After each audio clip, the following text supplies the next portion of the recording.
So hi everybody, a very good afternoon, good morning. It's 12:17 by the watch. I'm Jashin Kapani. I'm the founder and CEO of Amdecon Design, and by now you already know, and if you don't know, we are in the business of designing, manufacturing and supplying home and office decor and interior solution production services.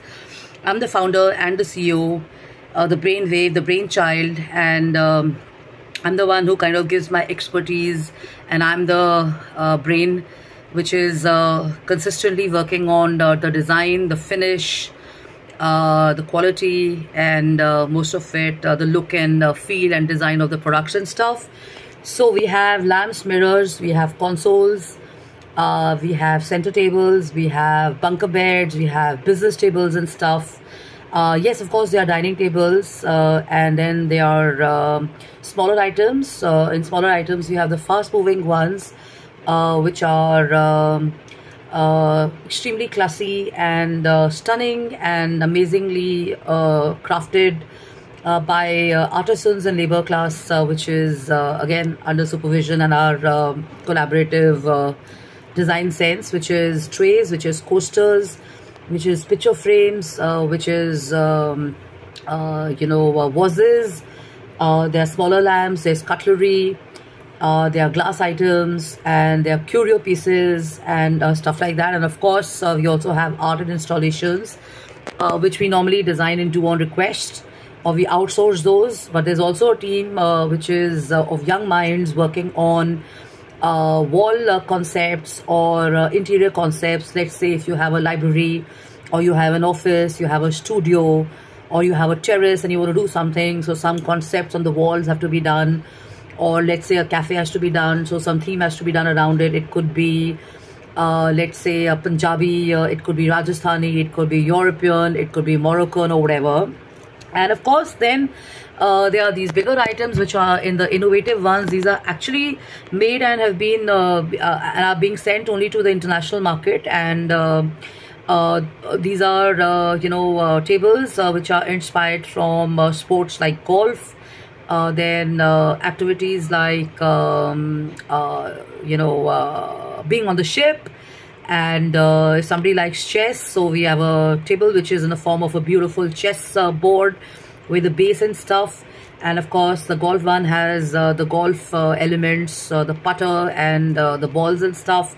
And then we have the ship, which is the ship as you see in the defense forces, or you've been seeing in movies, like Mission Impossible, or if you've seen Bourne Identity and stuff like that, Okay, so now that I've talked about Mission Impossible, let me tell you what my mindshare is all about. It's actually about Mission Impossible. So there's a very basic, quote which we keep hearing and people keep sharing, which says, I'm possible. Impossible, which means I'm possible. But then this is a Mission Impossible. So this is something which is a good guide in a book which is helping you find happiness and purpose. And I follow Buddhism, and I know for sure that this works and this helps, because I've seen it in my own life and people's life who follow various schools of spirituality and philosophy, like probably Christianity, maybe Buddhism, or maybe Hindi prayers or whatever. So there is a fact which is mission, not impossible, but mission possible. So they say that our life is full of mountains we believe to be forbidden. We think we are incapable of climbing.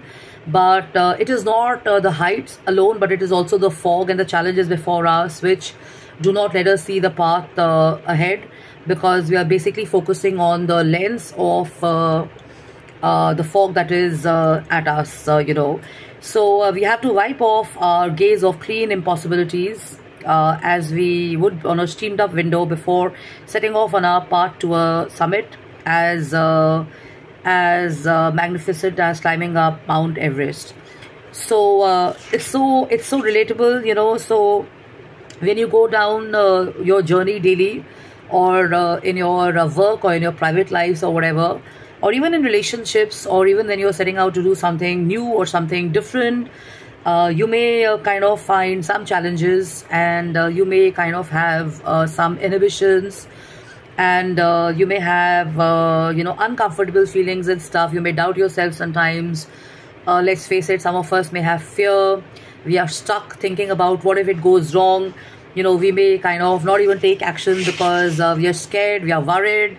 There may be frustration that, things have not been going on right before this. They may not even happen and stuff. So all that comes up, So the author is talking about a very thin line of mental thinking, which is dividing the impossible task before us to a possible task. Let's say this is a job of an engineer or literally a Sherpa. Sherpa is basically people who look after cats, people who look after sheep in the hills and stuff. And he's giving us an example, and he's sharing that this is either like a job of an engineer, or it is actually going to be a Sherpa who goes up the hill and who climbs the highest. So Walt Disney used to have this quote, I very remember it. It was basically that nothing is impossible. In fact, there is nothing more enjoyable than something which is impossible. And with that mind, if you kind of for fun also start doing something, and you have small weekly targets, or if you have immediate goals before you, you start doing those and you start achieving those, and your sense of confidence and your sense of wanting to go further keeps happening with every task you kind of accomplish. Some may not happen, some may happen, but the point is keep going. And learning Japanese or languages or taking up a sport at first may seem very difficult, but so can be playing the piano without knowing the music, without being in a known country, climbing Mount Fuji.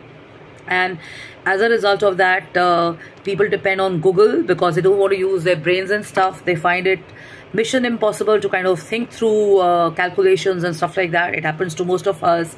We stop using our brains actively and stuff. So this is where they say that there are impossible ventures you can kind of look at, not just at work.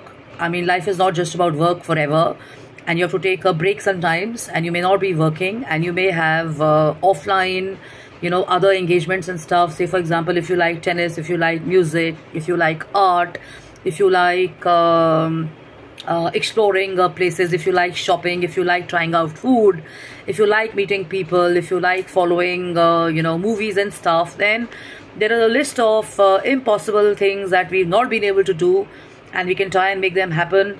So there are three ventures they call: learning to swim, finishing a college degree, and having a girlfriend. So this is defined as the impossible ventures, that they say that at a certain age people don't know how to swim, and they have a fear of not being in the pool, or they've had a bad experience, or they've not had the right coach.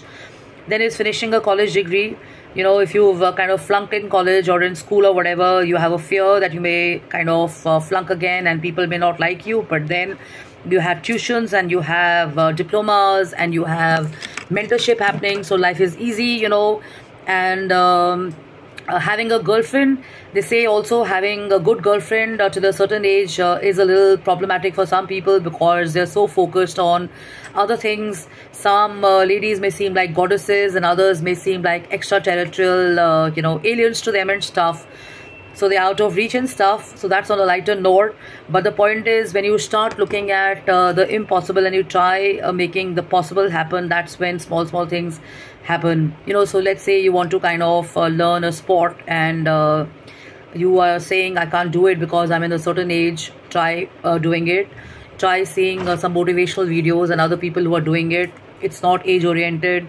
If you're saying that I flunked in college or school and I did not score well, so it doesn't mean that because you flunked in one class, your whole life is gone for a toss. And then you say, I don't have a girlfriend. Well, you don't have a girlfriend, but you may have a set of girlfriends and stuff. So that's the brighter side of it. You may find someone at any stage or whatever, even when you're not looking. So little things like these kind of help you to cope up with the unnecessary, mental and emotional lines, which kind of make you think about what's possible and what's not possible. So I think I'm going to kind of continue in my next video. And then they say that sometimes we have silly conversations, we have fun